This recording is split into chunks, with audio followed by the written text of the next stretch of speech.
Bonjour à tous, on se retrouve pour le troisième journal d'Actu Auto. Alors aujourd'hui au programme, le salon de l'auto de Bruxelles avec le stand DS et le stand Ford, la Seat Leon, le logo Peugeot, la Volkswagen Caddy, l'Audi A3, la Mercedes EQS, le salon de Francfort, la Renault Kangoo et enfin la Citroën C4.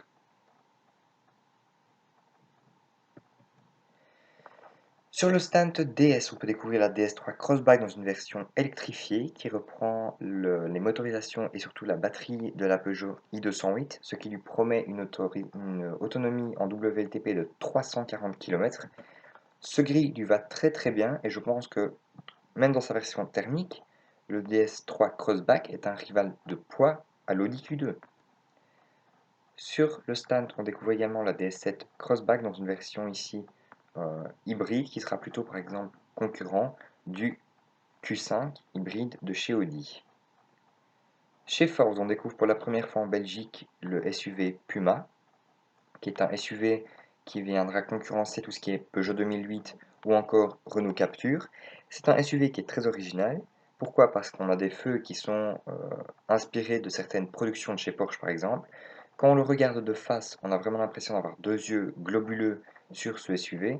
Et ici, en plus, il est présenté dans une version hybride. On retrouve également dans une version faceliftée le Ford Kuga également dans une version hybride.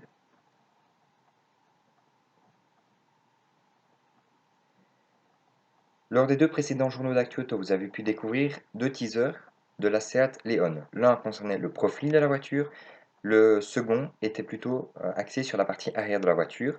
Donc on s'y attendait, on a découvert une voiture très dynamique qui fait dire à certains qu'elle ressemble même un petit peu à la Ford Focus sur sa partie avant.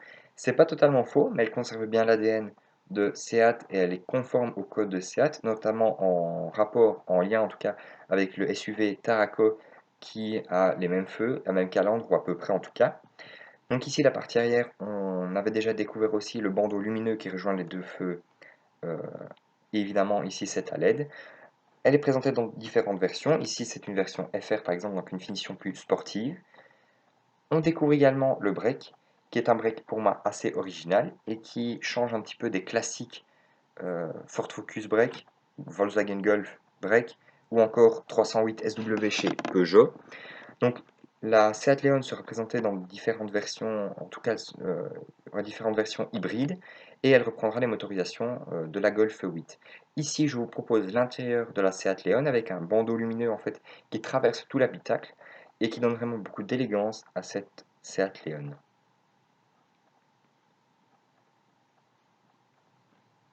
Peugeot est vraiment dans la réussite actuellement quand on voit les différents modèles qui sont sortis, les SUV 5008 et 3008 il y a déjà quelques années.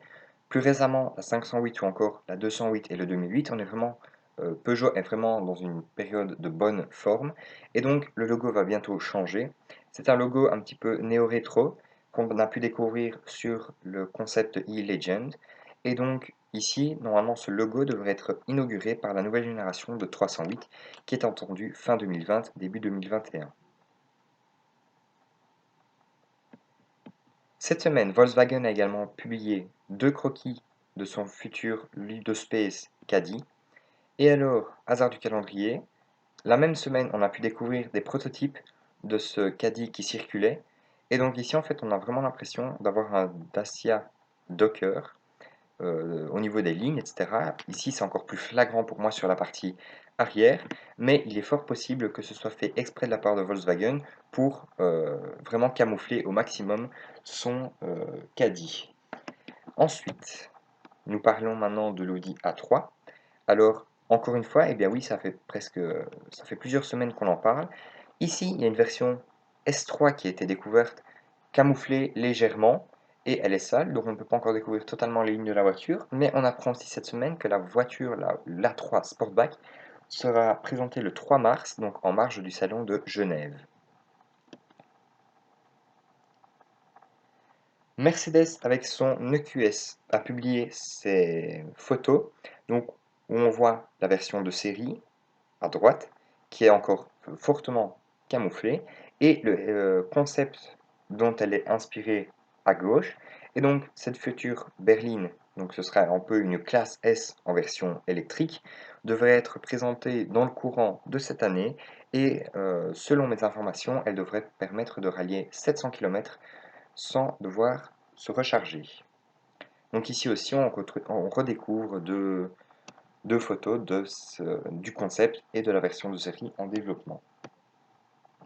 J'ai également trouvé cette photo, en tout cas ce rendu de cette EQS qui pourrait, donc la version de série pourrait fortement y ressembler. C'est pour moi le rendu le plus réaliste qu'on peut trouver à ce jour sur Internet. Je n'hésiterai pas à vous en republier davantage si je trouve des rendus plus réalistes. Le salon de Francfort, eh bien, la dernière édition de ce salon a fermé en 2019. Donc on a eu la dernière édition, puisque l'événement va désormais avoir lieu soit à Munich, Hambourg ou Berlin, et l'événement va également se réinventer pour être plus attractif. On sait que le dernier salon de Francfort n'a pas été une réussite, voilà, c'était un petit peu décevant pour tous ceux qui y ont été.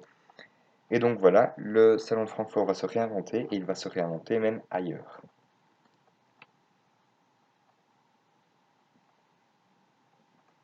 C'est un concurrent du Caddy dont je vous ai parlé il y a quelques instants.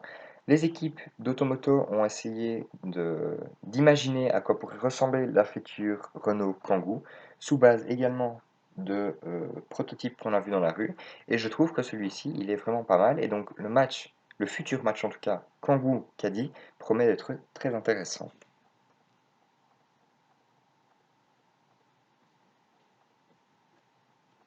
Enfin, on découvre également la Citroën C4 dans une version également un rendu créé par les équipes d'AutoPlus et qui est assez conforme à ce qu'on a pu découvrir sur les prototypes que vous avez découverts dans les journaux d'Actu Auto précédents, la semaine passée en l'occurrence, si je me souviens bien.